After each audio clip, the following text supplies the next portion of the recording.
ভদ্রতা শিখল না ব্রাজিলিয়ানরা। বার্সা ম্যাজিকম্যান রাফিনা যেন সেটাই প্রমাণ করলেন।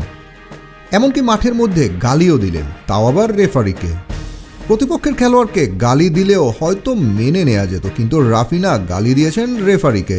আর এ নিয়েই চলছে কঠোর সমালোচনা। কেউ কেউ তো বলছেন ব্রাজিলিয়ানরা এখনও ভদ্রতাই শেখেনি। কথাটার প্রমাণ বিভিন্ন সময়ে দেশটির ফুটবলাররা দিয়েই যাচ্ছেন। এবারও দিলেন রাফিনা। রাফিনার এমন গালাগাল সামাজিক যোগাযোগ মাধ্যমে ছড়িয়ে পড়েছে। কেউ কেউ বার্সা বয়ের সমালোচনায় বুঁদ হয়ে তাকে উল্টো গালি দিচ্ছেন। ঘটনার সূত্রপাত হয় আলাভেসের বিপক্ষের ম্যাচে, যে ম্যাচ খুব বেশি অর্থবহ ম্যাচ নয়। সিরিয়াস কোনো অকেশনও ছিল না ওই ম্যাচটিতে, যার কারণে বার্সেলোনারও খুব বেশি পরিকল্পনা করার মতো কিছুই ছিল না। এক পর্যায়ে হ্যান্সি ফ্লিক ডেকে উঠিয়ে নেন রাফিনাকে, পরবর্তী ম্যাচে যাতে নির্বিঘ্নে খেলতে পারেন সেজন্য। কিন্তু সেখানেই বাধে বিপত্তি। ফ্লিক যখন রাফিনাকে তুলে নিতে যান, তখন রাফিনা ডাগ আউটের দিকে ফিরে আসছিলেন, আর তখন রেফারিকে উদ্দেশ্য করে গালি ছুড়ে দেন।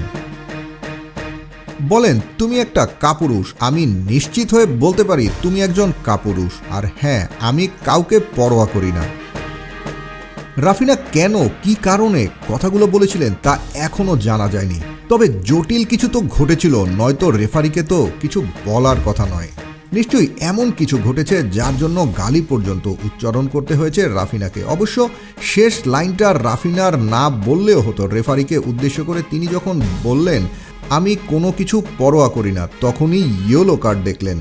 অবশ্য এখানে আপনি বলতেই পারেন রাফিনা পরোয়া করবেনই বা কেন? তিনি জাতীয় দলে খেলেন ব্রাজিলের হয়ে, ক্লাবে খেলেন বার্সার হয়ে, বড় নামে বড় দলে খেলা প্লেয়ার বলে কথা। তবে এমন কিছু করা উচিত না যাতে প্রশ্ন ওঠে ভদ্রতা নিয়ে। এই যে দেখুন না, মেসি এত বড় মানের ফুটবলার হওয়ার পরেও তিনি যেমন ধৈর্যের পরীক্ষা দিচ্ছেন, একই পরীক্ষা অনেক ফুটবলাররা দিতে পারেননি এখনও। যেমনটা ধরুন ক্রিস্টিয়ানো রোনালদোর কথাই বলা যাক না কেন, যার কারণে তার মতো সেরা হয়ে উঠতে পারেনি এখন পর্যন্ত কোনো ফুটবলার।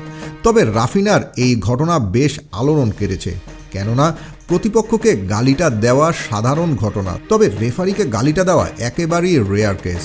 আর এই ঘটনাই ঘটিয়েছে রাফিনা। যদিও এখন পর্যন্ত তেমন খবর পাওয়া যায়নি যে কেন রাফিনা গালি দিলেন, তবে কিছু একটা তো দুজনের মধ্যে হয়েছিল, এটা নিশ্চিত। তো ভিউয়ার্স, আপনার কি মনে হয় রাফিনা কেন ক্ষেপে রেফারিকে গালি দিলেন? কি ঘটনা ঘটতে পারে এমন দুজনের ভিতরে? আপনার মতামত আমাদের কমেন্টস বক্সে জানিয়ে দিন। Team sports news desk.